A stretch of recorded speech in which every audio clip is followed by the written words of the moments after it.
Hello, everyone. This is Ted Baumann here. I am Chief of Global Diversification here at International Living.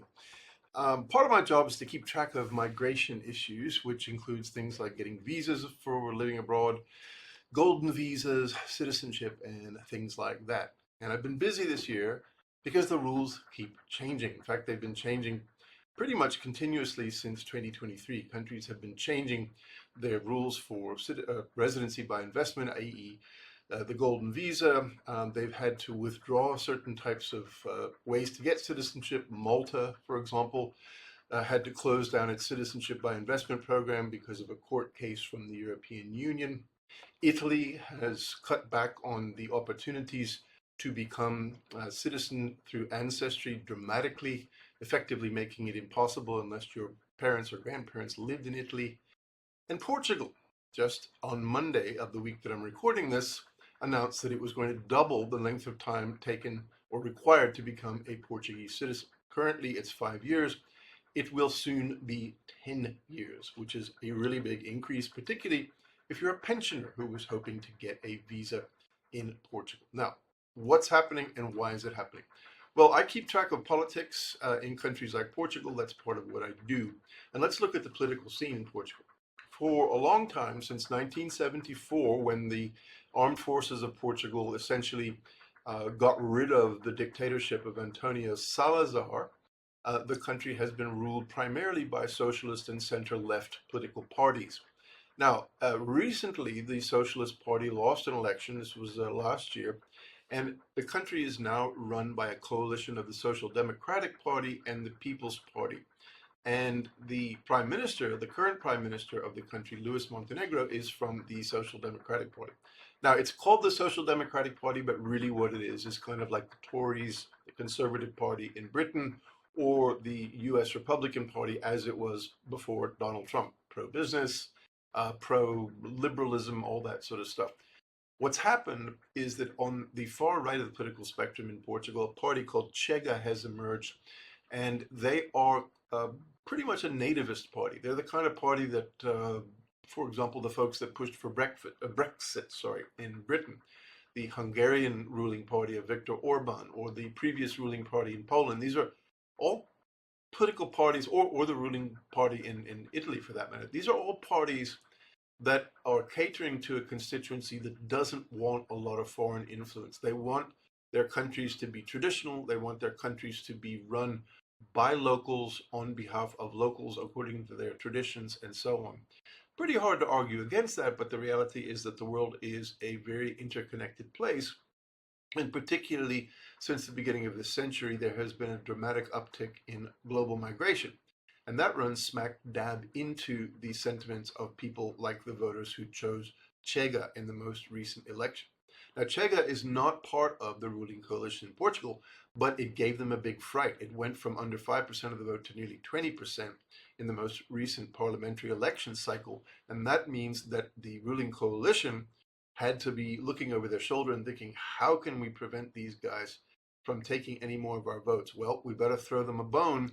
And the bone they threw was to clamp down on opportunities to get citizenship. Now, why did people want to become citizens of Portugal? Well, A, because Portugal is part of the European Union, which means that once you get a Portuguese passport, you can live and work anywhere in the European Union you like for as long as you like. That's the nature of the EU.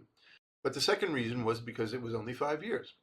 And there was a third reason, and that was because if you got a residence permit through a golden visa, which is by investment, you only had to spend about 7 days a year in the country in the first year and 14 days a year over any 2-year period for the rest of the permit. And at the end of that time, you could apply for a Portuguese passport. You had to learn some Portuguese, but basically you really didn't have to spend any time in the country. You didn't have to get to know it. You didn't have to really become quasi-Portuguese, the way I have become South African after having lived here as a dual citizen for nearly 40 years. So the locals then said, well, hang on, is it right that people should become voting citizens with the same rights I have? My ancestors have been here since the country was founded in 1200, whatever, because by the way, Portugal is the oldest continuous nation state in Europe. So they have a good claim to want to honor their long-term traditions. People say, why are these people becoming citizens with the same rights as me? They can't really speak the language. They haven't immersed themselves in our culture. They may not like the food. I mean, you can tell straight away. If a person doesn't like sardines and calamari, you can tell they weren't born in Portugal. Bottom line here is that the threat of this right-wing party taking votes away from the ruling coalition is what led to this. Now, this still needs to be passed by Parliament. It still needs to be approved. Odds are that it's going to be approved because the coalition has the majority of parties in the Portuguese Parliament, or the majority of seats rather. And there's really no constituency to oppose it. I mean, what's the downside? Well, the one downside, of course, is coming from immigration agencies and from investor groups in Portugal that solicit investments for the purposes of getting golden visas. So, for example, I work with a couple of funds in Portugal that historically have helped Americans, Canadians, and others to get Portuguese golden visas by investing in that country. They are up in arms because their whole business model has just been turned upside down. It's one thing to say to somebody, well, if you invest 500,000 euros with us, you'll be able to be a Portuguese citizen in 5 years. Saying that it'll take 10 years means that if you're, let's say, 60 years old, that's not soon enough. So I think what's going to happen is that there's going to be a big pushback from the immigration sector, and I'm seeing it. I'm hearing it from the people that I work with. I get newsletters from immigration agencies in Europe, and I'm seeing a real panic out there because this is going to make it difficult for them to continue to pursue their business models. Now, what it doesn't do, however, is take away the opportunity to become a resident of Portugal through passive income, the D7 visa, or through being a digital nomad, the D8 visa. Both of these pathways remain open. But you still are going to require 10 years in the country in order to become a citizen if you have started, or if you acquire residency on those visas. The difference between those visas and the golden visa is, whereas the golden visa is one investment, it doesn't require that you be in the country, doesn't require that you pay taxes right away.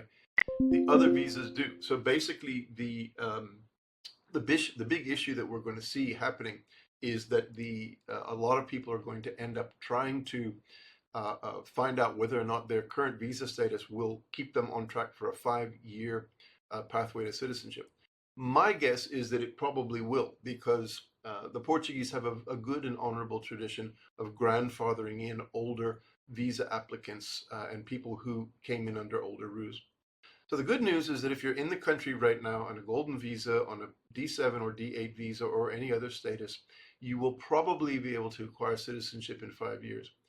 Whether the tests for citizenship are as easy as they are now, I'm not saying they're easy, but they're going to be significantly more difficult, and you're going to have to really become Portuguese to become a Portuguese citizen. Now, whether that's a good thing or a bad thing, I think from the perspective of ordinary Portuguese, they're going to call it a good thing. From those of us who are looking to migrate to a place like Portugal, it's a bad thing. Now, remember that the evolution of citizenship and residency is something that it changes all the time. And I've done a lot of writing and reading and really research on this issue for a long time. And things blow hot and cold. Sometimes countries close up, sometimes they open up. Countries opened up after the great financial crisis of 2008 to attract capital. Now they're closing down because of the rise of nativism and fears over the influx, particularly of refugees in Europe and places like that. But it will probably change. The pendulum will swing back. The problem is it'll probably be too late for many people who are looking for Portuguese citizenship now. If you're a retiree, if you're somebody my age, and so on, it's just not a feasible thing to do, to spend 10 years to try to get a passport. However, that won't stop you from getting residency rights in Portugal and the ability to live there. But again, Portugal is just one domino amongst many that is falling in terms of opportunities for citizenship in Europe. So if you want to pursue the opportunities that remain, places like France that will still give you citizenship in 5 years, or Italy and Greece, which currently are 7 years, although Italy has talked about increasing it to 10. Those are things you can still do. You better start now, because the world is changing, and these are the rules that are changing too.